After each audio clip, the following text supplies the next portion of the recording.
Okay, well, people that are watching my channel, watching my videos, know that I've been struggling with car repairs and had to do pretty significant work on my Mazda 5 because the wreck my daughter did like 2 or 3 years ago bent the subframe, and I couldn't get the wheels to align, and it was causing severe damage to the tires. Anyway, I got the subframe installed, and yesterday I got it inspected, not inspected, I got it aligned finally, well inspected too. They confirmed that the camber on both wheels are within spec now, so that subframe was the problem. I got the car aligned. I need to buy new tires for it, so that's on order. I've got the tires on order, and I will get those installed probably next weekend. Well, with that said, now I can get back to this. This is the effort to make a RAM test for the Gremlin Head-On, and I've got a version 1.0 finished, and I'm just going to show how it works. So first you boot it up. It tests the output port 3 times, flashes that 3 times. Now it goes through a sequence of bit patterns of the RAM, and the screen will follow it, follow the patterns along that you see here. Upon success, you see that flashing? That means the RAM test passed.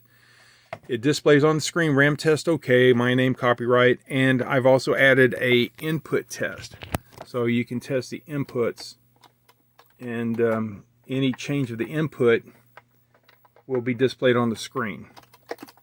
Okay, I don't have player 2 switch hooked up for some reason. Apparently it didn't, schematic didn't call for one, so I didn't hook it up. But you can see that gives you a way to test the inputs. Now, the RAM indicators over here, or the LEDs on the audio port, also change with the inputs.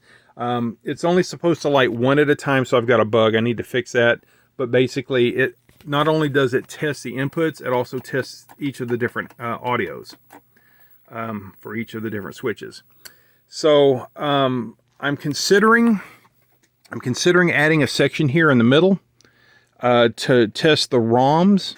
So like this is a single chip, right? So it'll test the other ROMs. It can't test ROM 0 because it's not in there.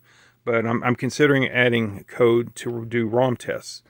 If I can get to fit on this, I'll add it. It might not be enough room because this is pretty, there's a lot of stuff going on in a 1K address range, but I will look at it and see if it's possible.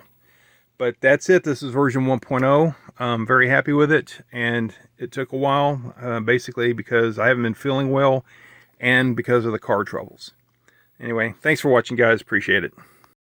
All right, so I made the one bug change I needed to make.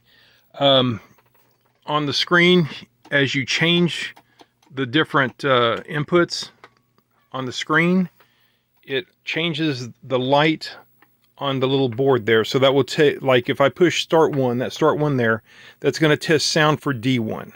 Okay. The fire button is going to be the speed up button, that's going to be D3. So it'll test the sound for D3. And as long as you're holding the input, it will keep that audio signal active. So that will be handy for testing, different sounds if you're having a sound problem. So you'll notice on the screen when I let off, it doesn't blank it out.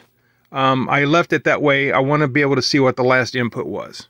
So, but if you want to keep the audio signal active, then you would hold it. Well, that's it. This is version 1, and like I said, I will look at doing a ROM check, and I'd put it right there in the center if I did it. ROM 1, ROM 2, ROM 3, good or bad type thing. Okay or bad. I just don't know if there's enough memory. Anyway, that's it for this video. Version 1's done. Thanks for watching.